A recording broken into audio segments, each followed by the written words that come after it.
I do miss like a good Philly cheesesteak. 73% of all goals in open play are scored within 10 seconds or less of regaining the football. The glass is half empty, everyone. Yep, always, always, always. Yeah.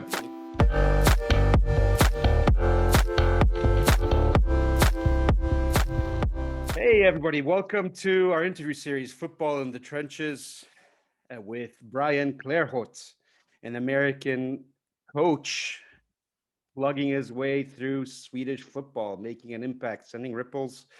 Going to tell us today about his experiences and career. One of young, talented coaches in Sweden, already making a name for himself with a bright future. We're really proud and happy to get a chance to talk to Brian today. For a very young age, he's already had quite an interesting career and a lot of interesting insight and perspective. As always, the podcast Football in the Trenches is sponsored by Game Insight, which is a new social media and career building education platform for football players, coaches, parents, everybody pretty much that has anything to do with the game. Please visit gameinsight.sport for more information. Thank you.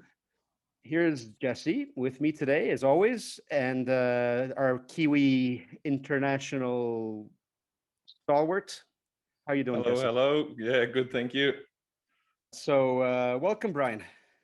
Hey, thanks, guys. Thanks for having me. And really excited to talk to you about football and my experience and football in the trenches. So I appreciate you guys having me, and I'm looking forward to it.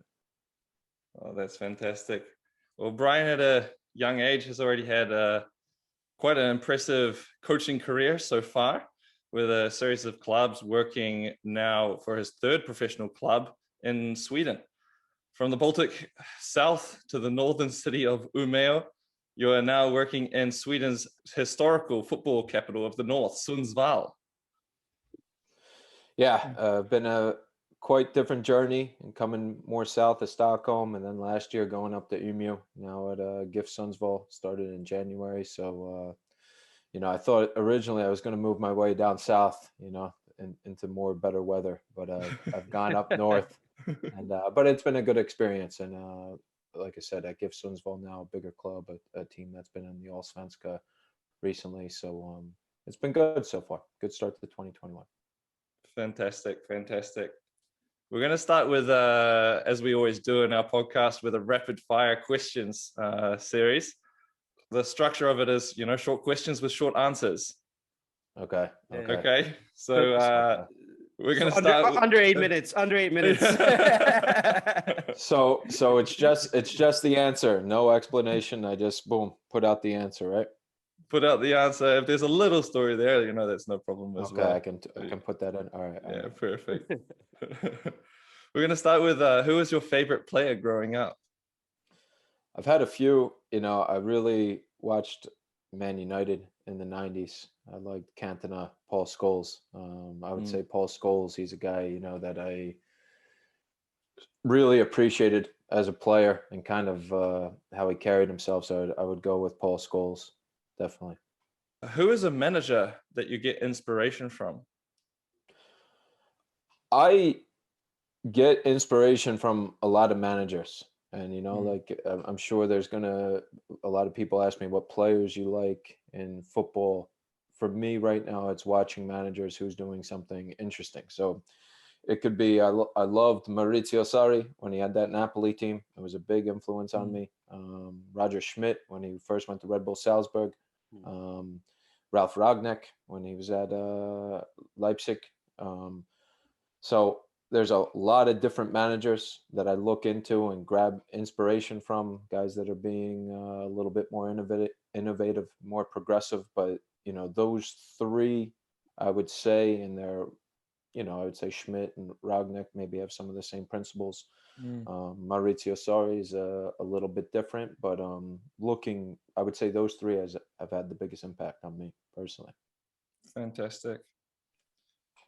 And who is the best manager you've worked with so far? It's a good question. I've been a head coach the last 3-4 years, and prior to that, I was in the U.S. in the university level at some big programs. Mm. And I would say every manager I worked for had pros that they were really good at and different traits. I don't think one I could say be the best at. I would say, okay, this guy's really good from the leadership aspect.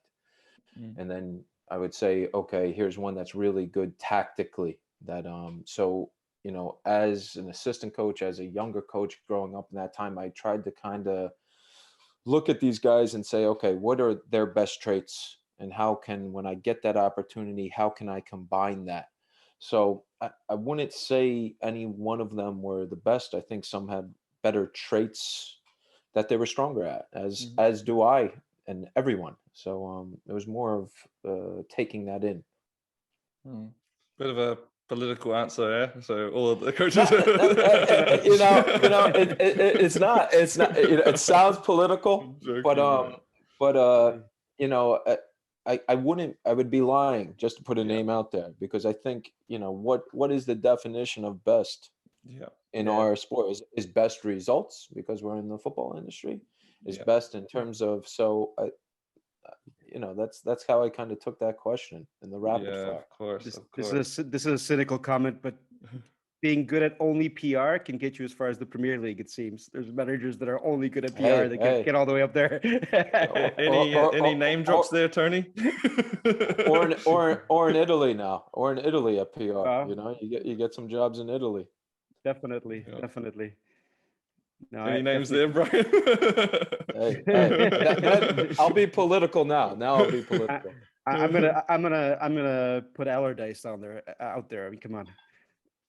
He knows how to negatively charm the media, and he keeps on playing the violin on the only English manager out there card, and even though he's not. So, everyone loves Big Sam, Tony. Come on. Guardiola said he was a genius. Exactly. But not at football though. But to answer your question, one guy that I'll talk about in this podcast, when I was at the University of Connecticut, Ray Reid, who is a legend in U.S. soccer coaching. He was a great leader in terms of running a program, in terms of managing players, that really influenced me, because I had him, I was at a really young age, 24, 25, working with him over 10 years ago. And then, when I came to Europe, I was working with John Wall, and I thought he was really creative, really tactical, at a really high level. So, and then guys in between that. So I look at, those guys, and like I said to you, trying to take those traits and form who I am going to be as a coach and a manager. And I think I've really looked into that a lot. Where's Ray at now? He's still at Connecticut. He's still at UConn University. Cool. Well, going off that last answer then, to ask who your best player is that you've coached so far, do you have any players that stick out to mind? I obviously know that different positions and things obviously require different characteristics, but is there any kind of names or players that really stick in your mind that you're like, wow? Yeah. I've been fortunate enough to work with some players that have represented themselves in World Cups, Champions League level, long careers in the MLS. One guy, when I think about, how good this player was named Carlos Alvarez, who was actually at the University of Connecticut. I think he was the second pick in the MLS draft. He's the older brother to Efren Alvarez, who's at LA Galaxy. And, central midfielder, attacking midfielder, Latino from outside Los Angeles, and just how he was as a leader, how professional he was, and how creative he was as a player. And I would say for me that guy was special. Now, I don't know if I was, like I said, I was 24, 25 at that time watching this guy day in and day out. But he always kind of sticks in my mind, some of the things in training, and how he carried himself and how he was as a leader as well, not only footballer. So I would say, I think about him a lot as a player. Oh, fantastic. And then following on from that, obviously you mentioned that you're involved in coaching from a very young age. How many elite players so far have you helped along their path, along their journey? Yeah. There's a handful of guys that had pretty good MLS careers, a handful that have started in MLS that have gone down to USL, and then a handful of guys that play in the top tiers in Sweden or abroad in Europe. So I would say probably 20 to 25 at this point and it's rewarding to see guys that maybe you've had at a lower level that now thrive at the highest levels. It's rewarding to see guys go into Champions League qualification that you've had at lower levels. And it's been a consistent path. I don't know if I can tap myself on the shoulder, but guys have done well. So I'd say 20 to 25 range at this point. Yeah. Awesome. Very nice. And to take it a little bit lighter now, Yeah. what is your favorite meal? I'm from Jersey, Yeah. outside Philadelphia. I do miss like a good Philly cheesesteak, like a good one. That I only give that to a handful of places. I tried making one over here, but I couldn't get the beef like sliced enough, and it wasn't too successful. Not having it. It wasn't good. So I missed that. That's one of my favorite meals. I can always go for that. If I want to be a little bit more fancy, I like a good steak, a good surf and turf. The best of both The worlds, lobster. Yeah, I'm an adaptable guy. You can throw me in any restaurant, any room. So those are two things I could always eat. Always. How are the Swedish meatballs, Brian? They're all right. I've been here over 5 years now. I got kind of sick of them. Yeah, No, mate, I reckon once in a those while- berries on the side are unreal, though. By the way, The lingonberries. they're decent. Those meatballs. They're good. They're good. Yeah, They're very good. decent. You gotta try. You gotta try cloudberries, Jesse. The I haven't even cloudberries. Haven't even heard of that. They're these non-sweet or like bitter berries. They're yellow. They're look like an underdeveloped raspberry, but they're amazing. Try cloudberries. All right, we'll have a go. And to our audience, try cloudberries. They're from the north. They're from the north of Sweden. Yeah. But they're not cheap. They're not cheap. They come frozen then, yeah? They come in a jam, in a jar. Frozen though, yeah? No. You find them next to magic elf villages in the forest.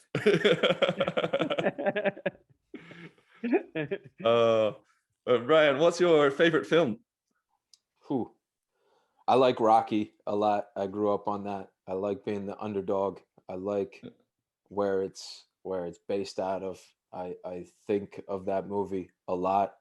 I sometimes, go into matches like thinking like that. I love that. That's what I'm about, being the underdog, working hard. Yeah, I could always throw on Rocky. Always. Fantastic. Very good choice there as well. Yeah. Who's your favorite current player? I like Kevin De Bruyne. I like, just because I value how good he is in the final third, his passing, which I think is some of his vision is not even, people don't recognize how hard it is to find a player like that. I really liked Jorginho when he was in Napoli. N'Golo Kante, because he's so versatile and what he gives you in midfield. I'm giving a lot of midfielders out, I value them. But De Bruyne right now is a constant guy that impresses me. I think he's quality. In a way, it's a real evolution. I never realized, but when we link the two players, it's an evolution of Paul Scholes in a way. I mean, the way they play, running from deep, covering a lot of ground behind the play, and getting into the strategic positions. They're really similar players in a way. Yeah, in a bit. We're looking at all these players, especially the Jorginho and the Kevin De Bruynes and the Paul Scholes and the vision that they have. Yeah. That's a special trait they all have consistently. So yeah, I can see that. Maybe subconsciously I'm thinking about that. I like what I like. I like what I like. If you could be involved as a coach in any other sport, what would it be? And is there any reasons if there is? You know, growing up in the US, I was always kind of against American football just because, you know, they have so much attention, so much how popular it is. And I always thought it brought down soccer or football, you know. And that's even my dad worked for the National Football League at NFL Films for 10 years.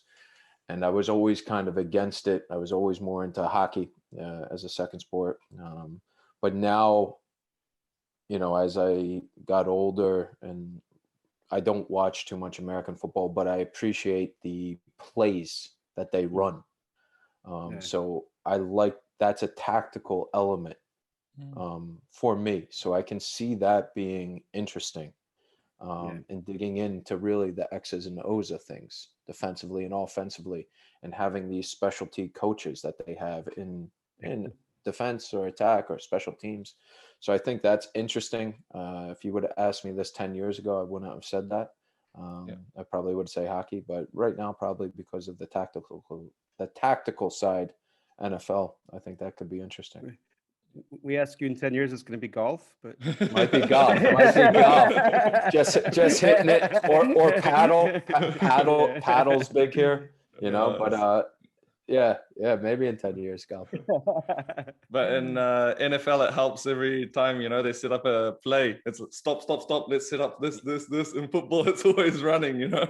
We could do some interesting things, some damage on that. If you have, you know, 30 seconds, put it together, tweak it a bit. You know? It's interesting. It's interesting. For sure. And then going back a little bit, you know, if you weren't involved in football growing up, what do you think you would have ended up doing?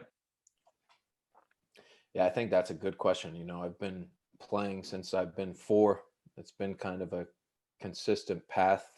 The game I've always been involved with. I think 1 year after I was done playing, I worked in a normal job in New York City in entertainment and brand management and marketing. I don't know. I mean, it's something in terms of leadership, something in terms of entertainment. You know, I can get bored a bit quick. That's why it is, you know, as a football manager, as a football coach, it's always, you can't be too satisfied too much. You're always thinking of the next game.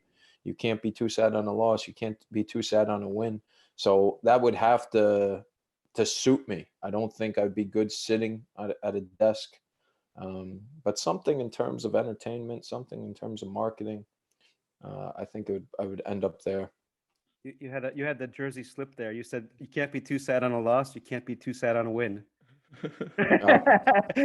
Yeah, too sad on a win. Positive visualization. I'm a positive guy. You can't enjoy the W's too much. You can't. The glass is half empty, everyone. Yep, always. Damn, you caught me. I'm learning a lot about myself right now. Believe me. But that's the interesting thing about being a football coach as well, is that a lot of people don't actually realize is one of the only professions where you have to every Saturday sack half of the team and then rehire them again on the Monday and get everyone on board again. You know, it's a very interesting profession. Yeah, it's true. You know, it's about management and leadership and the collective a lot of times, and how, you know, putting the individual thought process away and trying to form this team to be successful. And that's the best in the business do that well. The best in the business do that well, for sure. Well, that's the end of the rapid, not so rapid. That wasn't too rapid. Sorry. So that's the end of the rapid fire section. Tony. Perfect. Brian, you're young, but you've had a number of years of experience now, hands-on. You had a lot of theory. You've always, ever since I've known you, you've been swimming in theory. But how has your view of the game changed in the last couple of years? How would you say that the combination of watching and doing has shaped your own understanding of the game?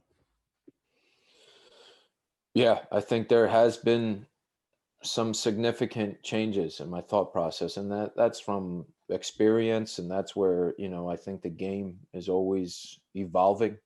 A lot of times especially when I first came over to Sweden and Nyköping, my teams had a lot of possession of the football, 65 plus, and playing good football statistically, looking at it and being like, okay, this is good, and then you end up losing a game 1-0, and really digging deep into that and being like, okay, why is this? I think the hardest thing to play against in a football match is 10 players behind the ball, to break that down. So, I spoke briefly about the influence on Ralph Ragnick and Roger Schmidt, and really looking at how fast football is going in terms of the transitions and the press. So I've really, these last few years, really have studied that, really have gone into that. 73% of all goals in open play are scored within 10 seconds or less of regaining the football. And that's something that I've really have put a focus on. Okay, how do we press well? How do we regain the ball to score? How do we maybe create if there's a low block defending and we can't break them down? Maybe we create the transition. Maybe we play vertical in an overload and swarm it to disrupt the opponent, to disorganize them. So I think that is where I've gone a bit. Now, the hardest thing is to kind of mix and match those things, to kind of have, okay, dominance on the ball, but still be fast in your play. And I think that's been a difficult thing. That's what people are trying to figure out.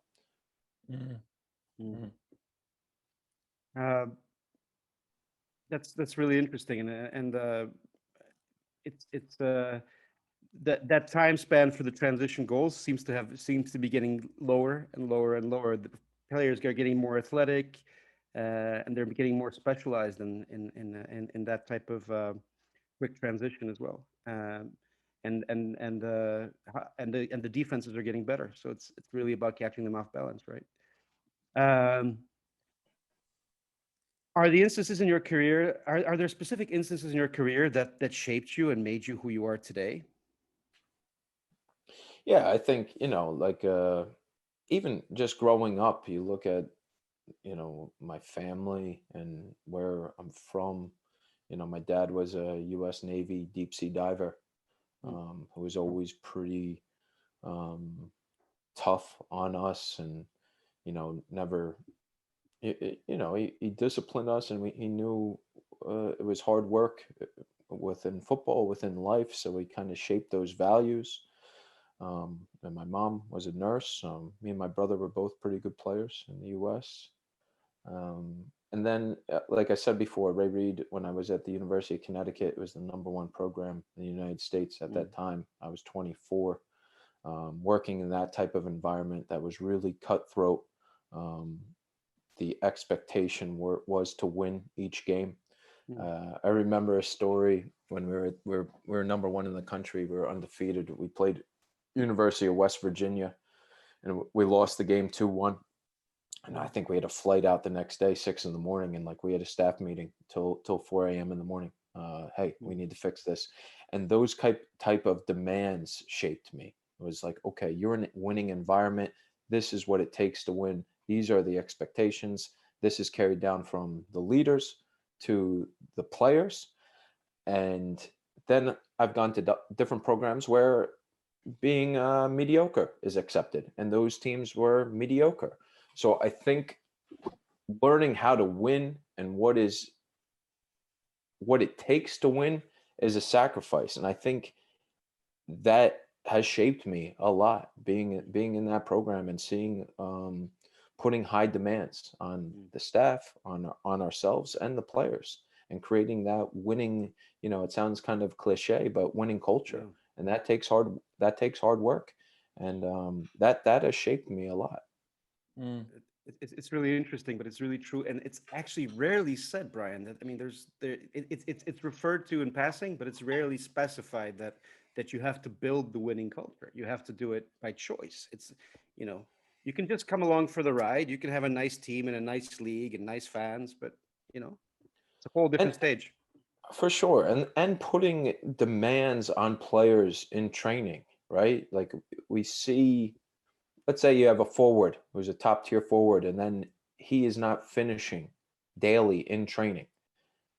He needs to have some pressure on him Yeah. during the week in order to Sure. execute on the weekend. So I've seen that. I think it's not anything, to for the players, okay, this guy's on me. It's to make him better. It's to deal with the pressure, the expectations. Okay, we need to finish. You need to finish in these exercises or in these small-sided games, and that's the expectations. And you need to be on him because the 90-minute game should be easy, and that should become habitual and creating that environment to be a winner. And I think about that. I think of winning a lot as much as Yeah. Tony may think of me as a lot of theory and a lot of tactics. I go into that, but that can only take you so far. I think you need to have that mindset, and that needs to come from the leader of the group and even the leaders of the clubs above that. And There's no there. pressure creates diamonds, right? For sure. I think the- that's a great quote. I what, believe in that. what's the point of theory and tactics if it's not objective, or if they're not objective oriented? I mean, Yeah. the striker with no pressure, the defender that slacks on the marking on set pieces and training in the week, guaranteed he'll do the same the weekend. Yeah. Yeah. Yeah, so that shaped me. Seeing demands, I remember, 24, 25 years old, being guys not locked in at University of Connecticut in set piece training, and we blowing the whistle, canceling training, boom, they're hitting fitness. So those type of those type of environments have shaped me, and knowing what it takes to win, knowing that it's not easy to win, and thinking about that throughout my daily life. Yeah. And even going back to that as well, uh, and taking that into player development or even getting better at anything, really, there's a theory of 10,000 hours. Of 10,000 hours, you'll become a master of whatever, profession you go into. But what that rule doesn't take into account as much, from my experience personally, is they don't talk about the environment enough, about that pressure, because if you don't have that competition or pressure coming from up top, and you're just getting into a routine of mediocre training and doing the hours, you might become good. But when that pressure comes and you're in front of fans, and it's not the same. Yeah, and you're not going to be as good as you can be, whether that's individually or collectively with the team, and the more accountability, the more ownership a team can put on each other, the better they're going to be in times of battle and during the game. And I think about, shaping the group and those type of things to be a winner. I think that has a lot to deal with football management, just as much as the tactical side and the game philosophy type side as well. Yeah.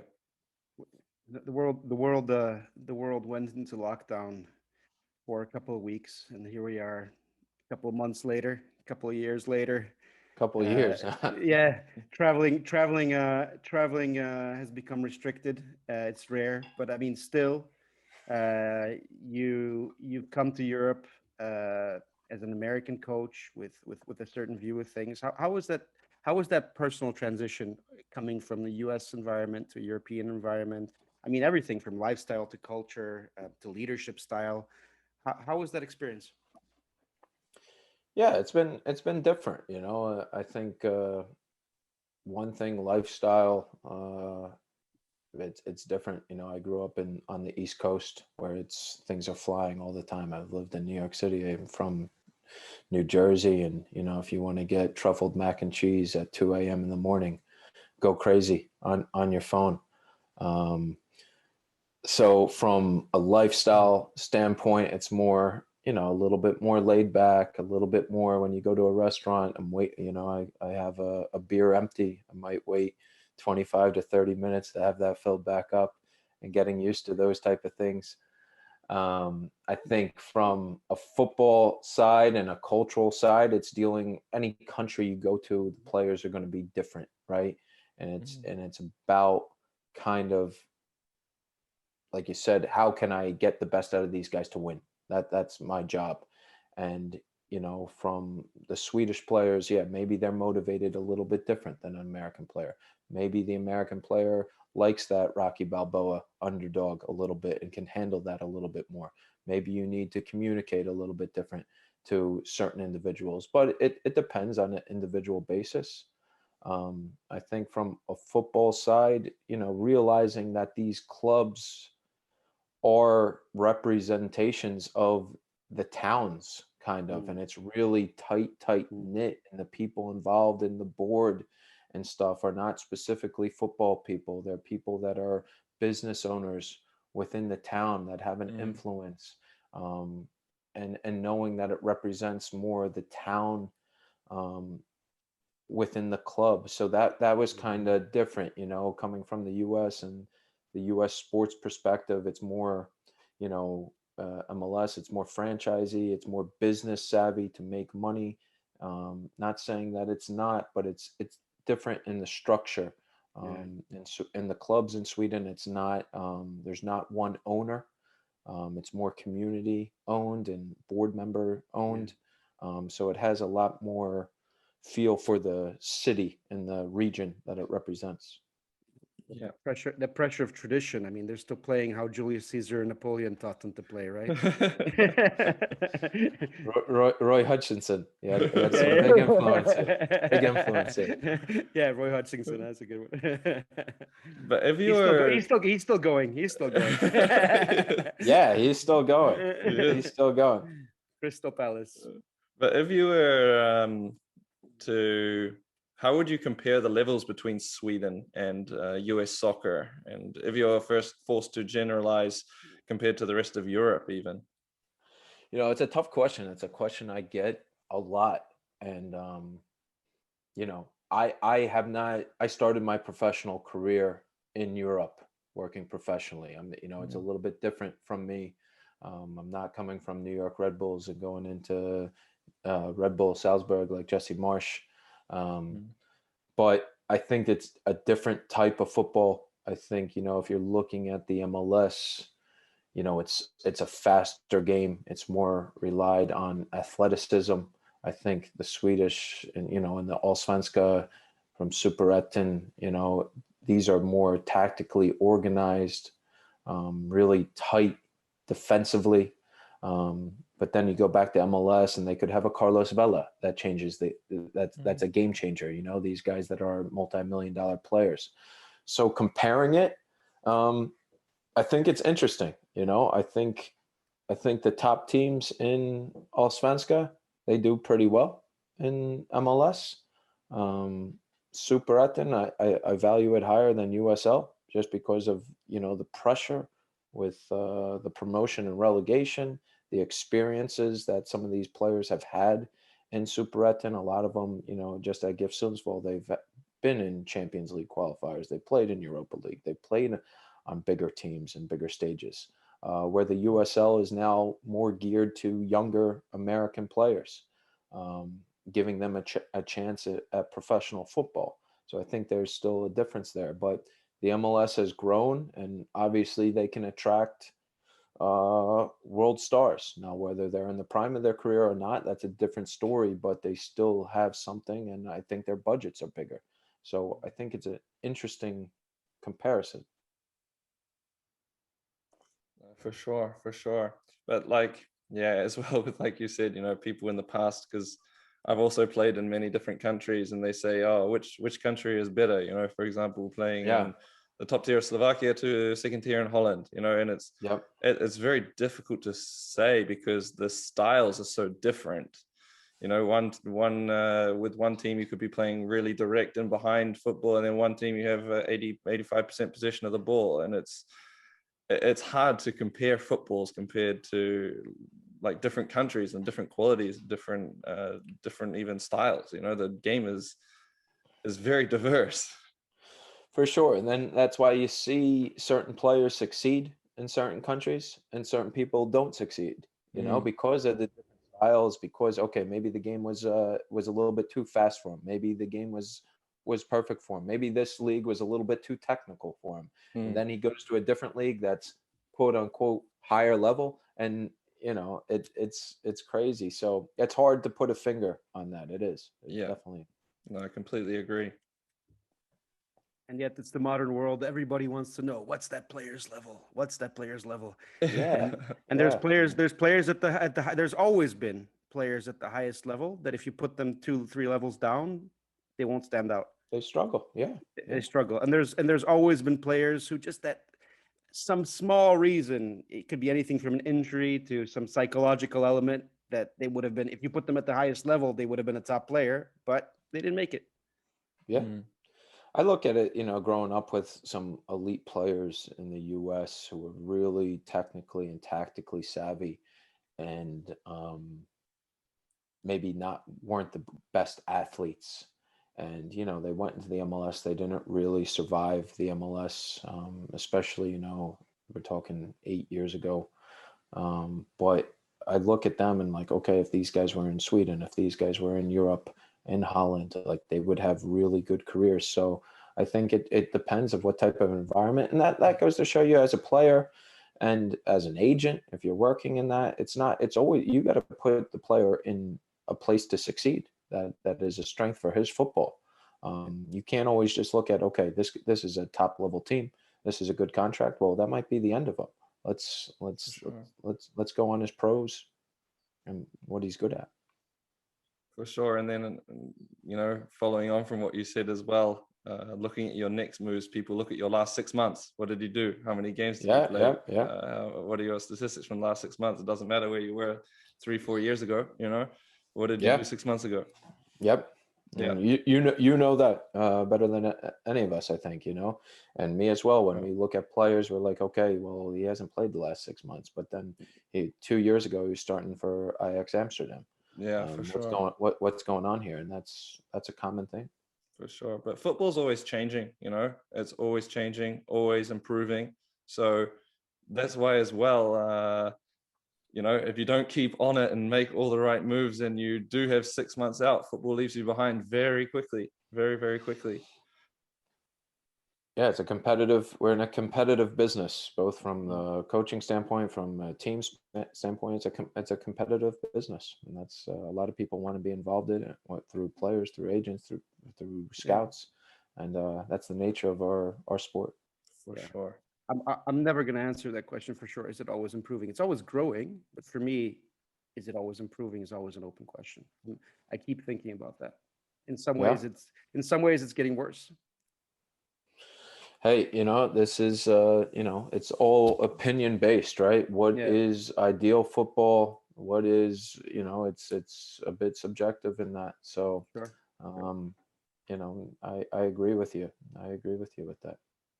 And I said it on the podcast in previous episodes as well, that the beautiful thing about football is that it's an opinion. If you're a sprinter, Sure. you're the fastest runner, you win the Yep, race. yep. But in football, who's better? Some people say Ronaldo, some people say Messi. It's a matter of opinion.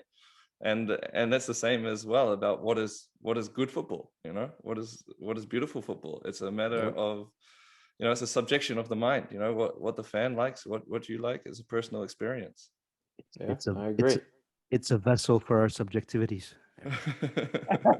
But that is why it is the beautiful game, right? Because you Yep. can have these different mindsets, you can be creative, you can have these different opinions of what is good, what is as a coach, okay, what are your ideas, what do you like, what are your principles of play, and that's what makes it special, I think. So Completely agree. Yeah. And some subjectivities are better than other subjectivities. so Brian, back to Jersey. Always back to Jersey. always back to Jersey. Um, Tell us about specifically about your neighborhood. What soccer meant to you when you were growing up? Who introduced you to the sport early on? How you got into it. I mean, your father was working with the NFL, and what brought you into the sport? And just tell us about your neighborhood and what it was like, and what your dreams were back then. Yeah, I grew up in New Jersey, which is a pretty hotbed for soccer in the United States. We always thought of the '94 World Cup of Carney, with Tab Ramos, John Harkes, Tony Meola. That was always the three guys from Jersey. And then in South Jersey, where I'm from, you had Peter Vermees, part of that squad, who's now the manager at Sporting Kansas City. A lot of managers coming out of New Jersey: Peter Vermees, Bob Bradley, Greg Berhalter. Yeah. So I grew up in South Jersey, Cherry Hill, New Jersey. And I think, my parents, they just threw a ball at me, and I started playing at a young age. They were like, this guy has a little too much energy. And I was good at it. I played other sports. I played baseball, I played basketball, played hockey growing up, but soccer was always the thing I was a little bit better. I was better at, and I kind of stuck with that. And then my family, we moved to Medford, New Jersey, where Brendan Aronson is from, who plays for Red Bull Salzburg. The high school where I went had two MLS players that I graduated with. We were the #1 public school in the country. So we had a lot of good players in this area. There was a coach from Australia at the time, James Galanis, who took a liking to me as a player because I was a bit creative. He is the personal trainer to Carly Lloyd, and has a lot of influence on her. So he's influenced me a bit, but it was more, I think if people talk, go back home and ask about me, I always had a passion for the game. I always wanted to play. I wanted to be a pro. At that time, I didn't really know what that meant. The MLS started in 1996. And then when I was getting out of college, the minimum salary was $12,000. There was no USL. So the opportunities were more limited. The guys that really made that were the real upper echelon guys, the guys coming out of the U17 national team, the U18 national team. And I wasn't on that level, so that's kind of how I got involved with it. My brother, he was, we had a goal in the backyard, and I needed someone to shoot at, and we threw him back there. And luckily enough, he got a little bit taller than me, and he became a good goalkeeper, an elite player in the U.S. And that's kind of how it started. And our whole family kind of revolved around that, traveling all over the country, taking us to these tournaments all over the place. And we were a footballing family, and it was a big influence on our childhood. And we had parents that supported us and wanted us to be good, and to give them credit, especially my father, told us we weren't that good. So that's how we grew up. You have some of these parents that sugarcoat it with their kids. I always tell this story. If even when we had really good games, my father would say, yeah, you're all right. But you knew you were in for a tough week at my house when my mom would say, if you had a bad game and my mom was like, yeah, you weren't too good, then you knew you were really poor. But it was a big part of us growing up. And we were lucky to have our parents that were committed to it, and they bought into it, and they supported us.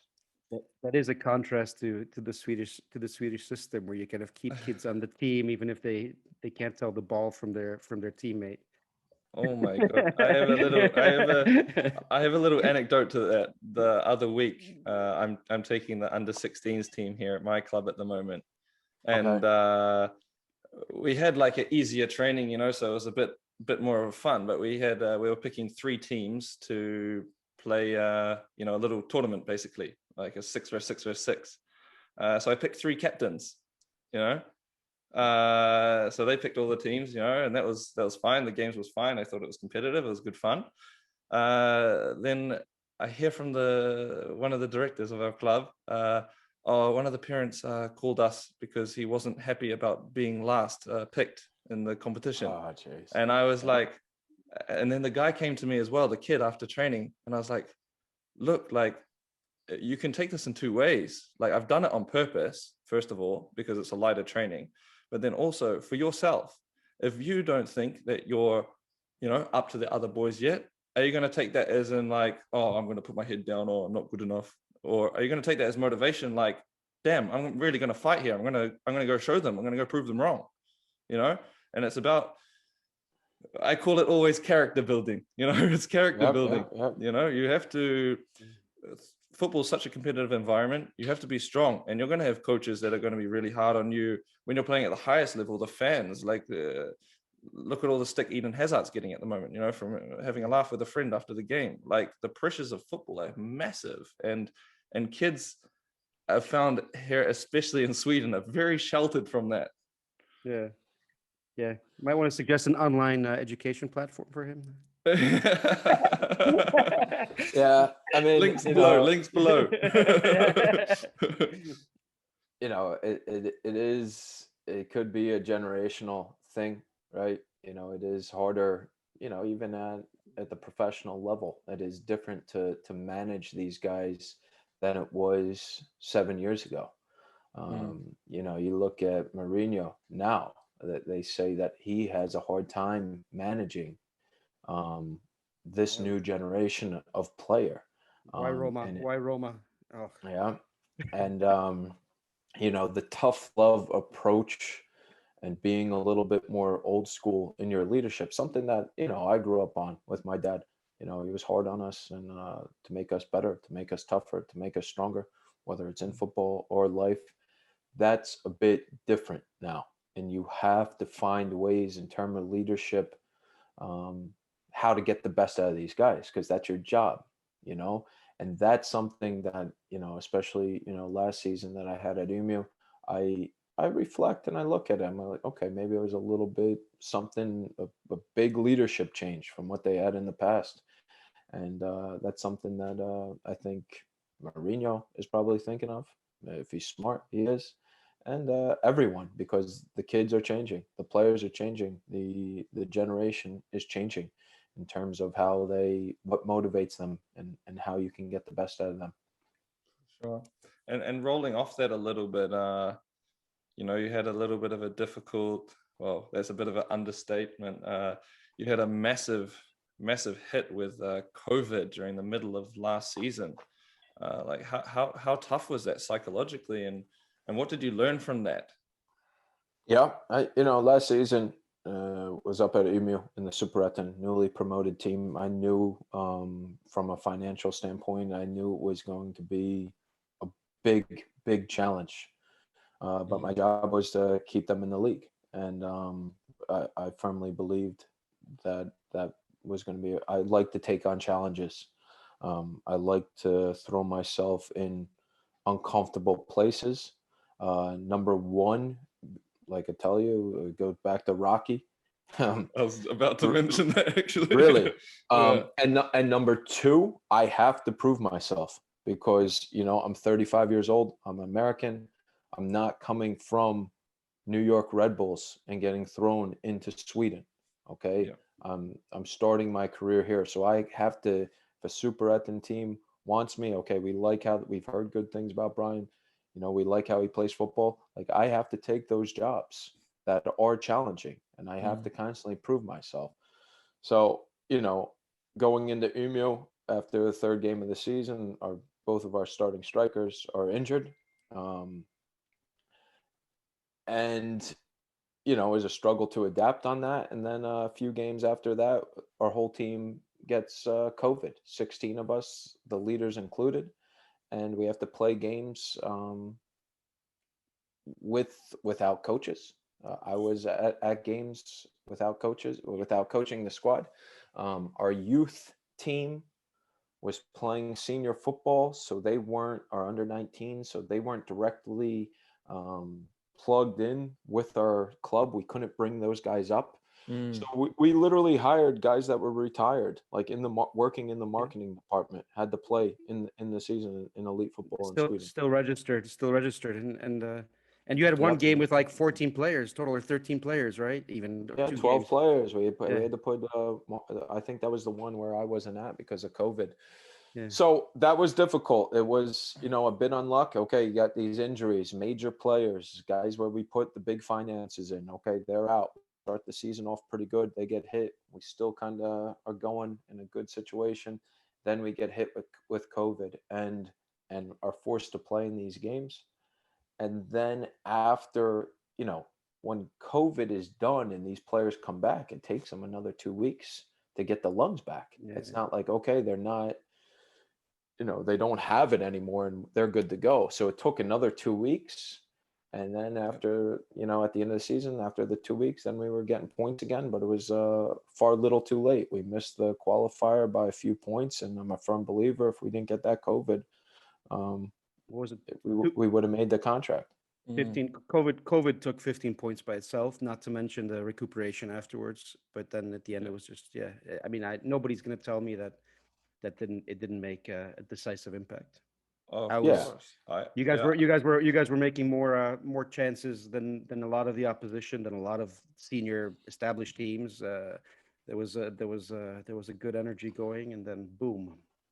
Yeah, we got hit, and hey, it is what it is. I've learned a lot from it, from a leadership standpoint, from a cultural standpoint, and it will grow me as a coach, and it is what it is. I look forward now, but it was a tough year. It was a tough year. Yeah, and we talk as well a lot about on this podcast about the controllables, and also you do have things that are uncontrollable, out of your hands, and that's a great example of it's a massive effect of something that's happened on your team, but it's completely uncontrollable. Like, going back from a personal experience, I had COVID as well over Christmas, and it took me 3 weeks to feel good, like training by myself, never mind playing at the highest level, in the second tier of Sweden. So like it has a massive effect, and it's something that is completely out of your hands. You can't control it at all.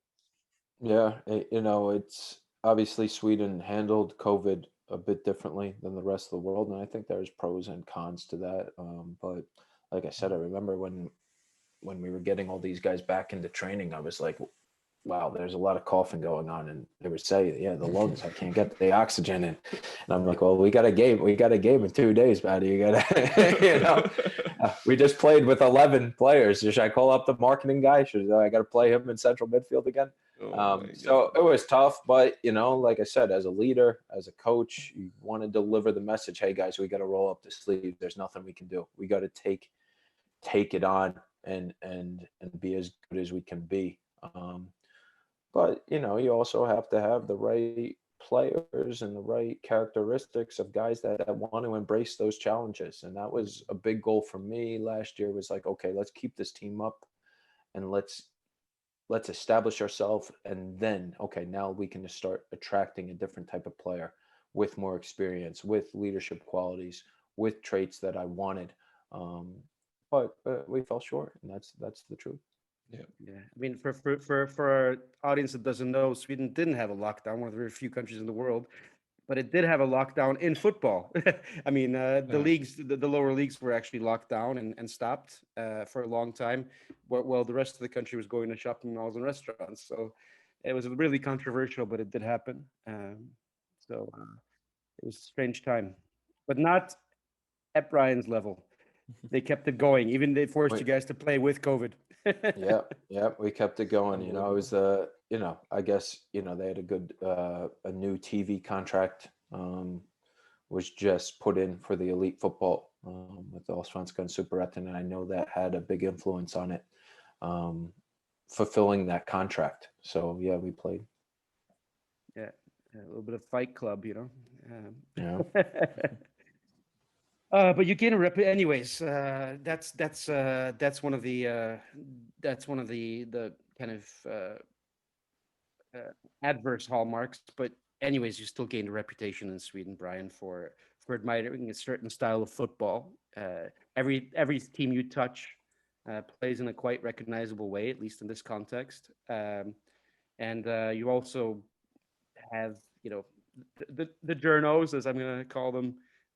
Talk about that you're a student of the game. You always give good answers, but how would you describe your own style? Yeah, I like to dominate games. I like to be on the ball. I like to I like to find overloads. I like to be aggressive on and off the ball, high pressing, which is a bit different in Swedish football. Now it's starting to go there a little bit, but I focus a lot on the pressing rotations. But I would say it's a game that is a controllable chaos in a way, with some free flowing rotations, reactions, aggression at the right time, how to wear down an opponent. We want to be in control of the match. We want to manipulate the opponent, and we talk about that. We talk about spacing. How do we manipulate spaces? How do we open up space? How do we close down space? How do we make the opponent extremely uncomfortable on both sides of the football? So I would say it's a dominant type of football, and that's not just with the ball. That's a lot of it. I talk a lot about pressing and regaining the football back to score as quick as possible. And I told you the influence with Ragnick, with Roger Schmidt, of okay, how can we score a quick goal with our work rate? And that's been a big influence with me these last few years for sure. If you can only recruit one key position to make that, your style of play, your system work, what position would that be? I think, in one way, it's a holding midfielder, because they have to have a lot of traits in order. They have to have high engine, and just the way we press and how we need to go forward when in that position. He cannot be a connector, breaking through lines, playing forward, breaking these spaces that are vital, that need to happen very quick. So that is a key position. But another key position that's hard for me to find that I would want is a central back. Central backs, they're vital in the buildup, bypassing the opponent's press right away, the first line of the opponent's defense. So those two positions are vital in being successful in our game, in my gaming principles of play. I'm going to shoot one out there that just as a follow-up that I've never actually asked before, but you gave me an interesting thought. Could you put your finger on which line in the game is the most different in Europe from the United States? Which line of players is developed in the most alternative way? I would say the guys up top. I think they're a little bit more savvy, a little bit better off the ball movement, a little bit just knowing how to separate a bit off the back line. Just a little bit more experience, and I think they're better shooters over here. To be honest, like I know that kind of sounds cliche, but I think they strike the ball better. These forwards up top. So I think the guys up top are a little bit different.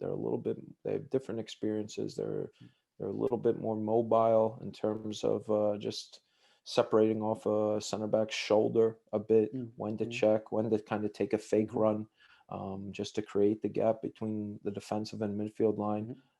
So I think that they're a bit different. More interesting. And also, Brian, you've been in some a few discussions with some quite big clubs, but your chance hasn't yet materialized. Do you have a little story about, could you tell us a little bit about that? Yeah, I mean, again, like I said, I started my professional career in Sweden, so I'm constantly needing to prove myself. I'm 35 years old. I'm American. No one. It's a challenge. I need to do that much better than other people. But I don't. I've had some inquiries to some big teams in Norway who I've met. Now, whether Norway is the right place for me to implement my football, that's a different question. I don't know. I think I would be more successful in some countries in Southern Europe, Austria, Germany, Holland, for example. I think I could do really well there. I think the game might be a little bit more innovative and a little bit more progressive there. I get a lot of inspiration from the Bundesliga. I've had some, some inquiries from some MLS clubs. I had a talk with an agent a few years ago about Colorado. Now, how much interest is that? I don't know. You have these conversations with agents, and they tell you certain things, and you say, okay, are you interested in this? Do you want to explore this? I would eventually like to coach in MLS at some point in my career and see how I would do there with the right club. And I think for me, going back to the US, it needs to be for the right reasons. It needs to be right for the right club, because I want to test myself in Europe. I like the promotion and relegation. I like pressure. I've been on the top of promotion. I've been on the bottom, and yeah, it will age you. It will age you. I might not look 35 anymore. Last year I didn't. I probably looked 44. But but yeah, there's been some talks, but I have to I have to prove myself. And when you're coming from the background that that I came from, you're not going to be in the most luxurious environments to start, right? You're not going to be in clubs where they have excess of money to win. You're going to have a lot of different challenges where maybe they don't have an analyst, and you got to dig into that. You're doing, okay, maybe your assistant coach. I know when I first came over here, these are all part-time coaches when I first came over here. And for me to do it at the level that I do it at, where, I can work 16 hours a day consistently through the week. You have to take on a lot of different hats in order to play the football that I play, that has so much detail in it, and in order to present it in that way, to be the best that you can be. So yeah, to answer your question, yeah, there's been some inquiries. I hope that, my goal is to go to the highest level possible and to be challenged tactically, to be challenged in a leadership and a management side. And let's see what happens. When you were saying you were at the top and the bottom of a league, that was actually in the same season you were referring to. Maybe. Probably. We both know what you were talking about. Where you went from bottom to like fourth. But yeah. No, but it's very exciting, Brian. It's really exciting to see even your journey so far, and I know Tony as well. We follow you both, very much. We see, it's very exciting to see, and I look forward to seeing the future as well. Yeah, let's hope for the best. Let's hope for it. For sure.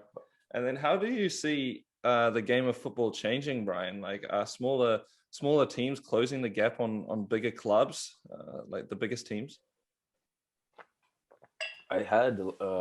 We spoke about this in the office the other day as a staff, and it's interesting. I think scouting can bring you so far past your financial means, right? I think if you go into a club, and I know I've spoken about Red Bull a lot, but Red Bull has a certain philosophy of how they want to play.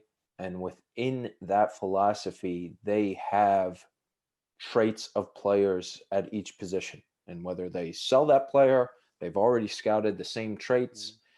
And it does not matter what coach they bring in, because they have the tools to play the club's identity. And I think that if you're doing things the right way, if you go into a club, okay, this is how we want to play. These are the players' traits that are needed to play that way. We have players that are scouted in a depth chart. And if you do that the right way, you can be very, very successful. So you look at Nordsjælland in Denmark, who has the Right to Dream connection right now, who are doing some really good things, both on the business side, but both on their playing side. So I think there is opportunity for smaller clubs to hire good people, hire the right people to not only compete sporting wise with the top teams, but also gain profit. Business wise. Moneyball. To be honest, it's probably easier in a smaller club, smaller Yep. smaller budget to absorb. So I think that that's something in Sweden that they can do better on for sure. You're blessed with pretty lenient work permit rules where you can go to Senegal, you can go to Ghana and bring a player in, and taking advantage of that. But you have to know what you stand for as a club, as your football.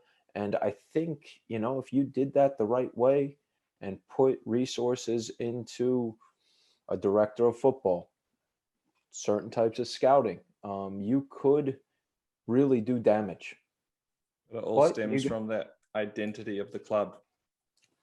identity and a top down approach, and then so I think that's lacking in going, and you see from Red Bull, I mean, they can sell Holland, they can sell all these guys, and they have the system, they have the feeder clubs, whether it's the under 19s, whether it's the second tier in Austria, where they can keep, okay, no problem, we have a player like that and those traits, we're going to play this, we're going to keep developing them, we're going to play the same way, we're going to compete for titles, and they're just advancing up the ladder. And I think people can use that as a really good example. Now, doesn't need to be football like that. Your football ideas can be different and a different style of play, but you can do the same thing.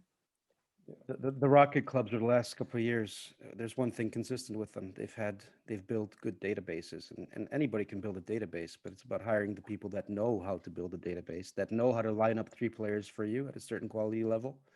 That it's actually the Bundesliga way. So Bundesliga clubs quickly sell off their best players, and they don't lose any quality. Yeah, yeah, and that's innovative, and I think we can see more of that. There needs to be more of that.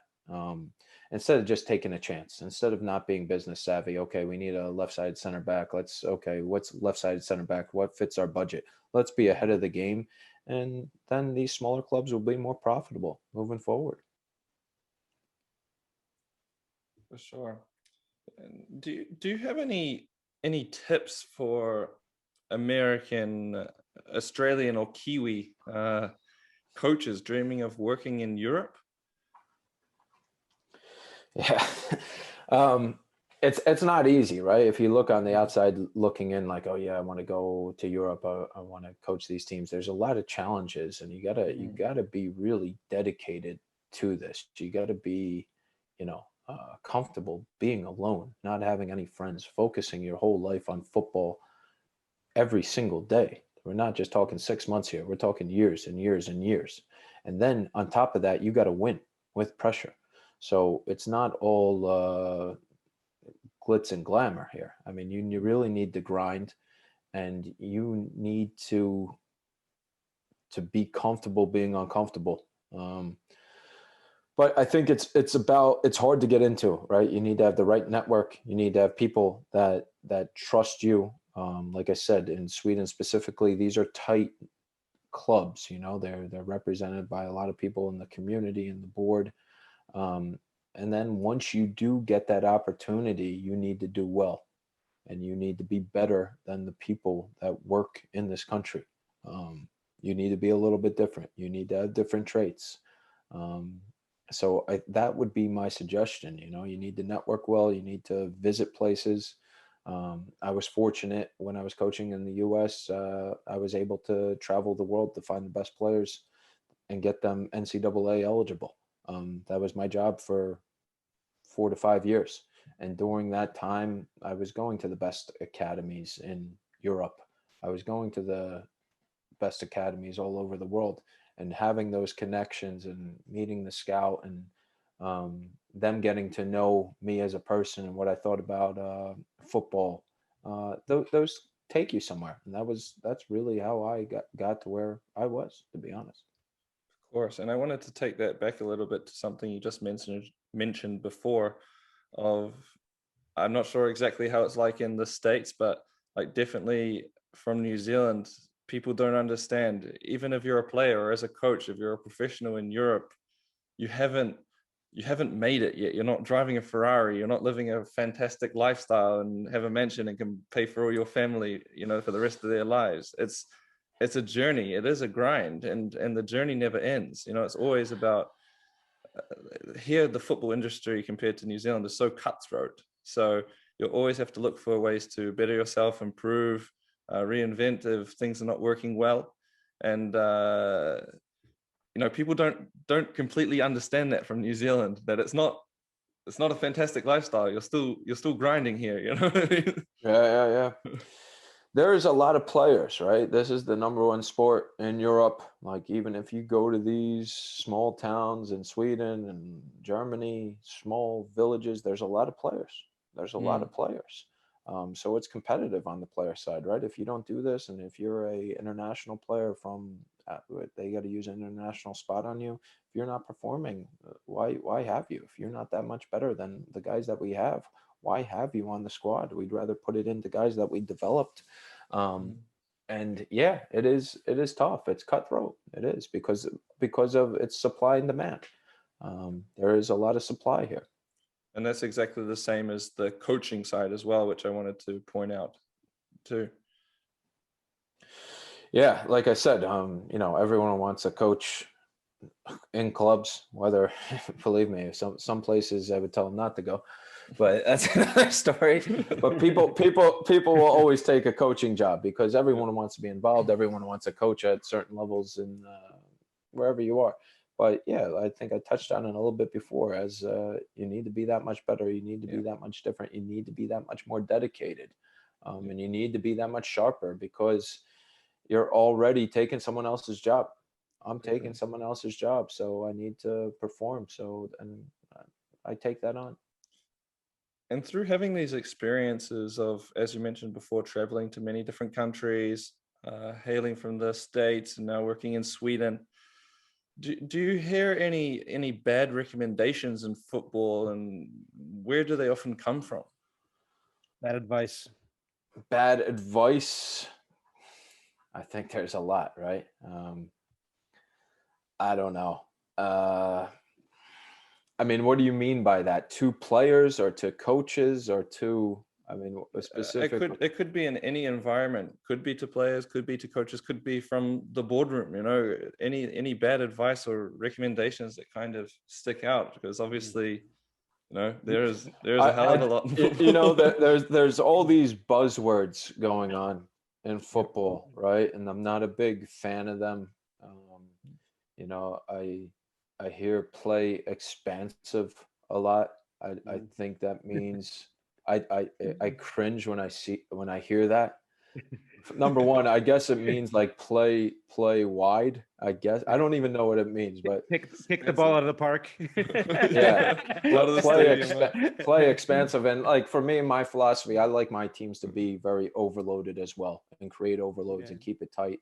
I think people criticize me because I don't play. They go, "Where's your winger? Why is he not on the touchline?" I bring them so central. So play expansive. I hear that on TV. I hear it all over the place, and I'm just like, what is this? When I watch younger kids play, I hate that they tell them to pass the ball. I like dribblers. I think, in these, I'll tell you a story with the U.S. Development Academy. When I was going down there scouting all these players before I came to Sweden, I was looking at these MLS academies and these development academies, and I was like, everyone plays 4-3-3. They don't play with two strikers. And I was watching these players and I go, wow, they're really good at passing 10 to 15 meter balls. They can really pass the ball 10 to 15 meters. And we were taking their creativity. I didn't see any creative players. And this is watching over 200 development academy players, games.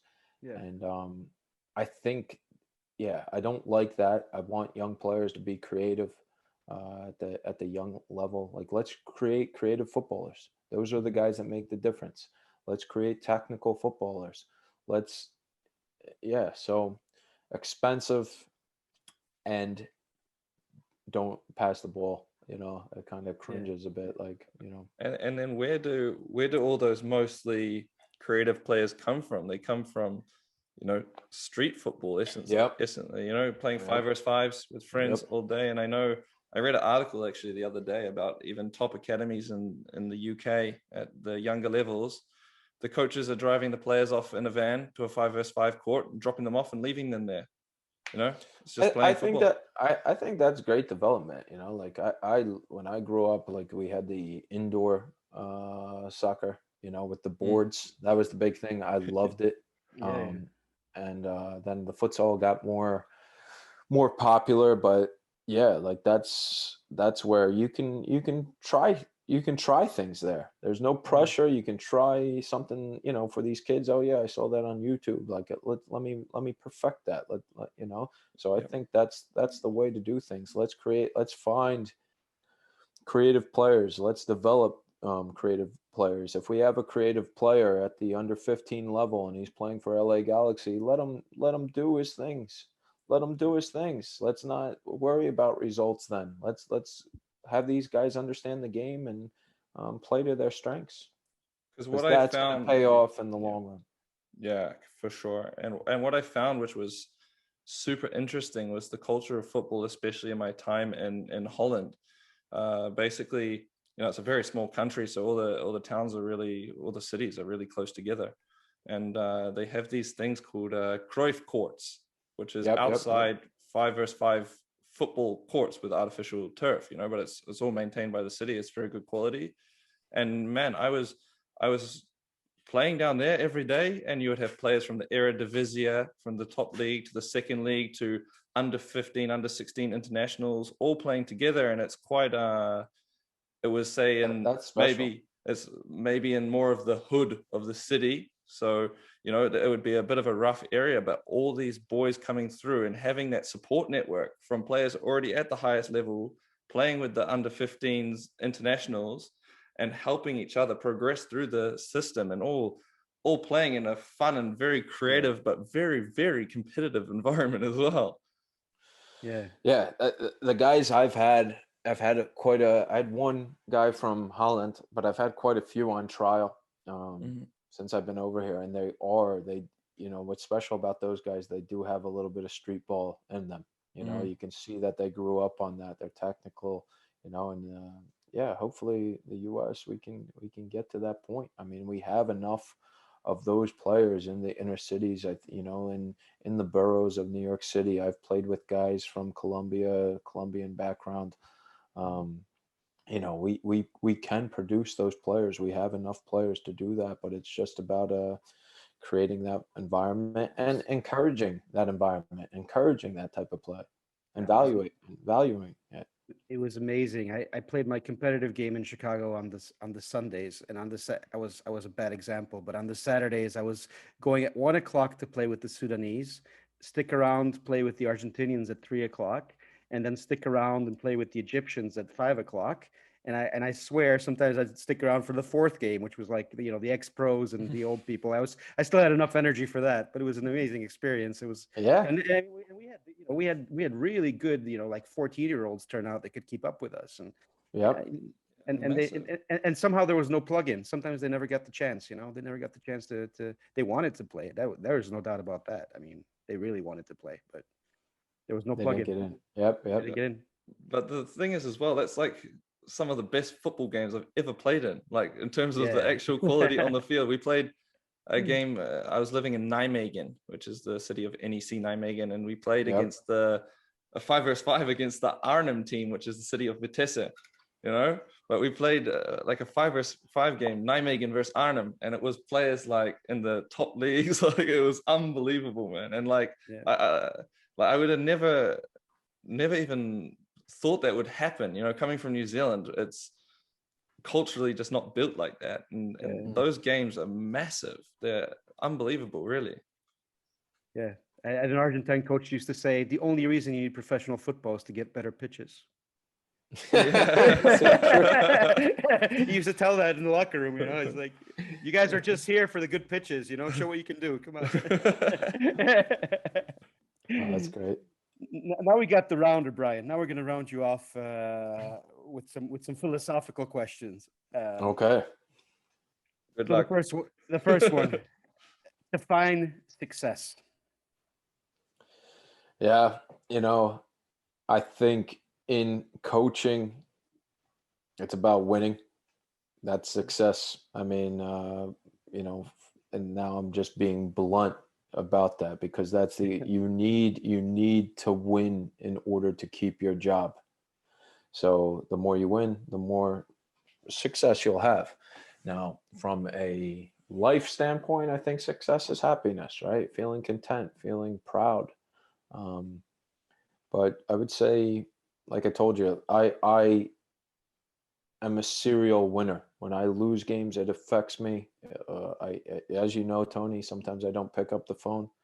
I go in a deep hole, and I always call a winning second time. or third. And the rest. And the then rest. it's the WhatsApp message. So Yeah. I think winning has a lot to do with success, and it's about separating in this job with the pressure, with the media, with the town, with the people. You need to separate your work success in football and your personal success, which is happiness, which is enjoying your life, enjoying your work, enjoying your football, even if things aren't even if you aren't winning. So I have a professional view of success and I have a personal view of success as well.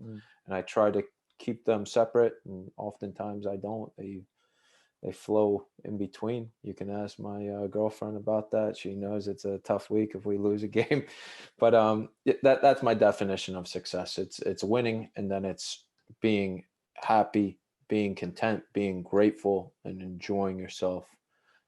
Those are that's my definition. But if you don't win, you can't be happy. Exactly, it goes hand in hand. But this comment might get cut out. But in Sweden, you don't need to win to be successful. That's the thing about it. Yeah, it might be true. If you're Swedish, Yeah.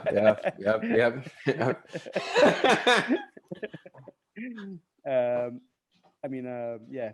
Never mind. But people go down in the leagues and keep their jobs like four times. Incredible.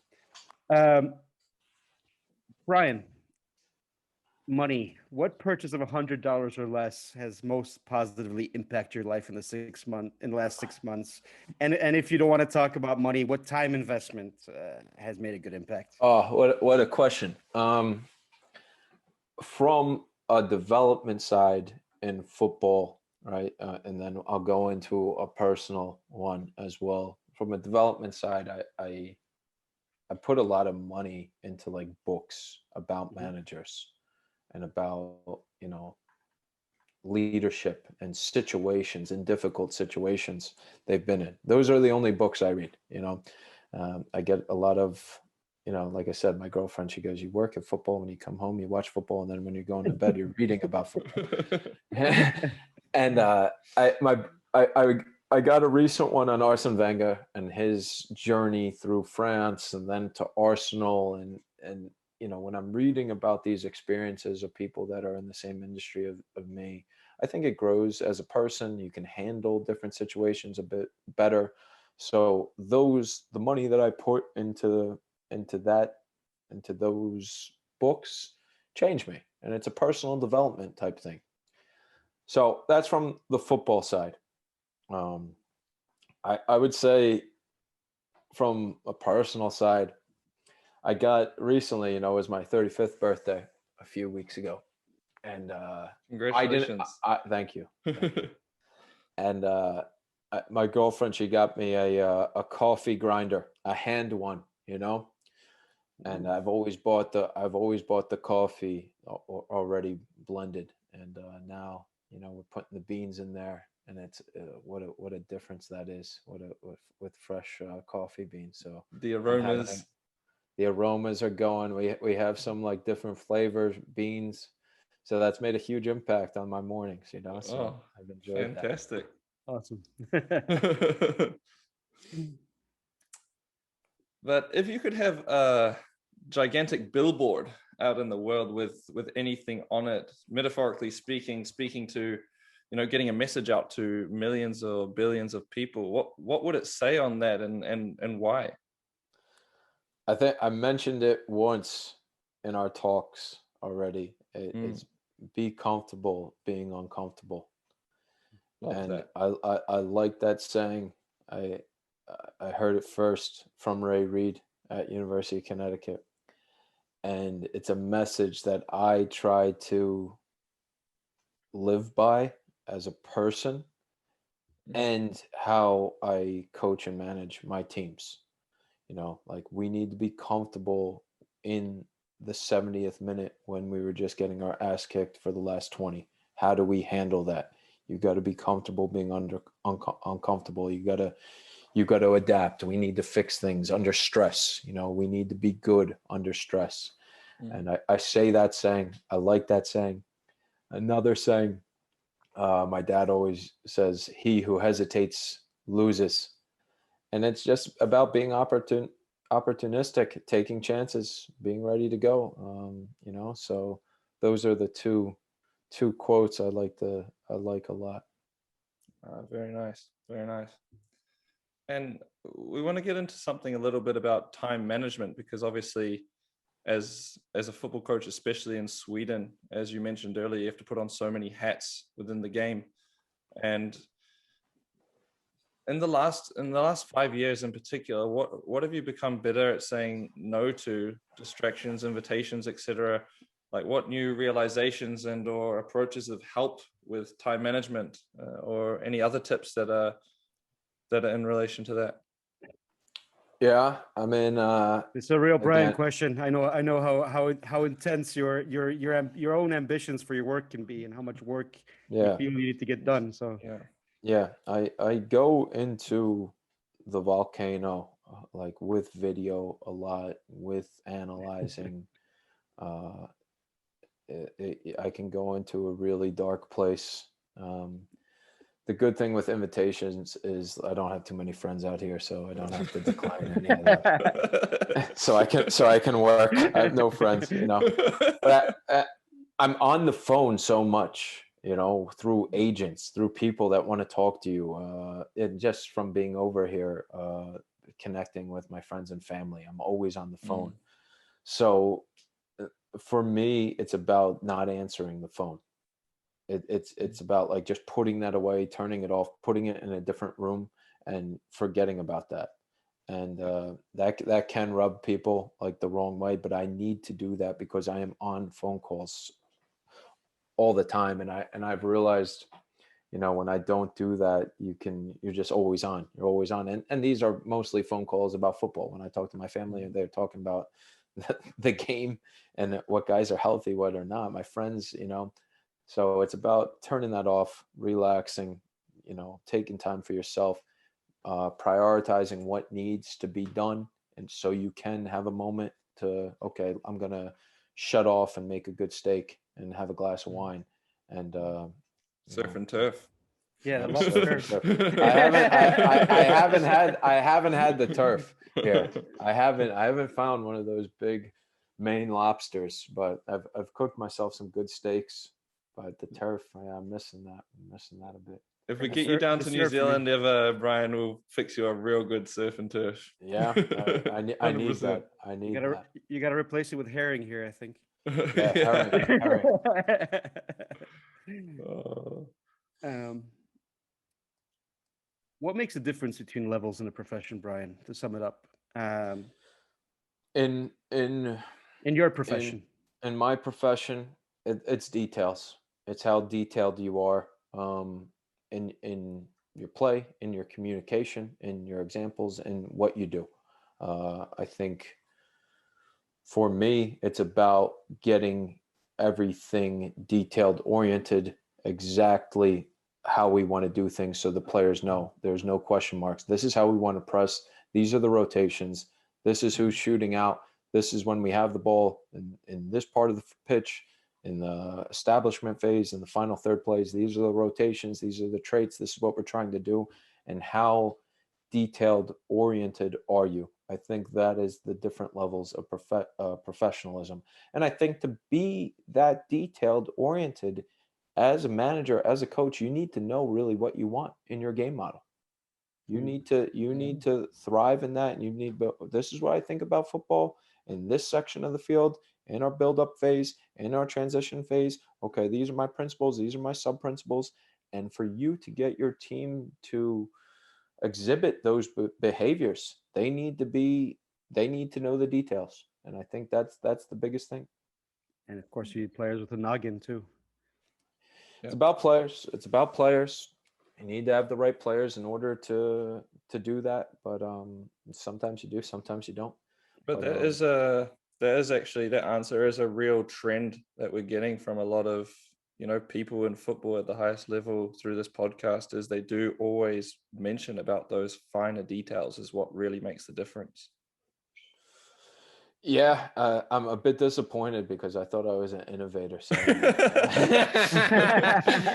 but I guess you're interviewing good people, But yeah, I look at it, I think guys that I've coached, guys have been in the MLS team, and then I brought to Sweden, and then went back to the US. That it's a big compliment that I've received from them. They're like, the details from the coaching that I've had, even at the MLS level, back to the US, now at the US level, they were like, you had the most details. We knew exactly what we wanted to do. The best compliment that I get from players after we play a match, whether a win or a loss or a tie, they said, we had this book during the week.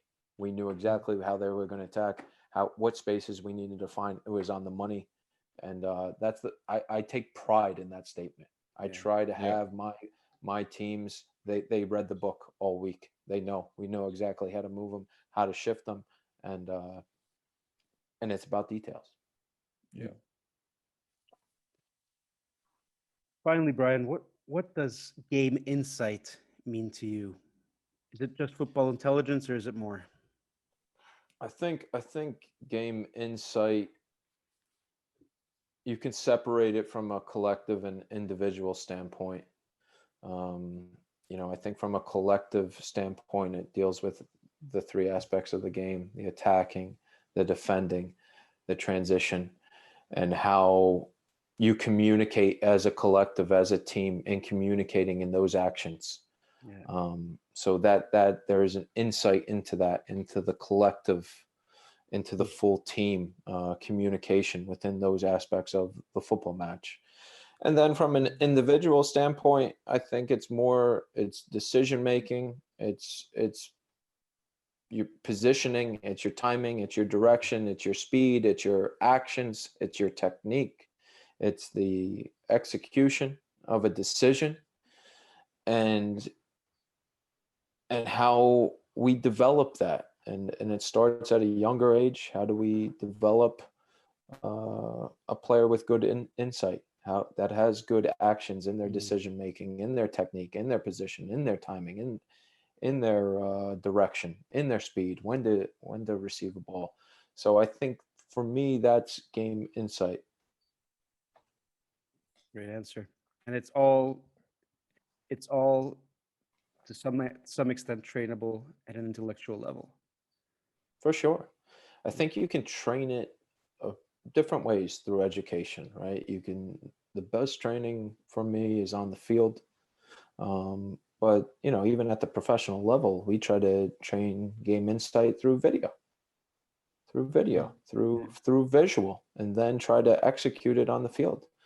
And there's different aspects, whether it's between small-sided, we're talking 1v1s, 2v2s, right? And then in the subgroups of the midfielders, when you do functional training, and then the collective. So there's different ways to train it, and I think you need to tick off all those boxes with video as well to help enhance and then grow your game insight moving forward. It's a very good answer. Thanks, Brian. Thanks for joining us today, giving a lot Thanks, of guys. perspective. I mean, your career has been quite unique, to be honest. It's really cool to see it. Yeah, it's been a journey. Hopefully, it keeps going. I've enjoyed it. I've enjoyed it, and it hasn't been easy. But hey, it is what it is, and you gotta enjoy your football while you're doing it. Of course, yeah. Like I said earlier, Brian, is really nice to meet you. It was really, really interesting as well. I'm sure it is also for the listeners to hear a little bit about your story, your background, profiling yourself as well. It's been a very fascinating conversation with some very good insight into your world and into football as well. So thank you very much. Really appreciate it. Yeah, thanks, Jesse. Thanks, Tony. I thought it was a good conversation, and look forward to speaking to you in the future. Yeah, and the details look quite promising, Brian, I have to say. Yeah. Good. All right. All right. Thanks. See you guys. Bye.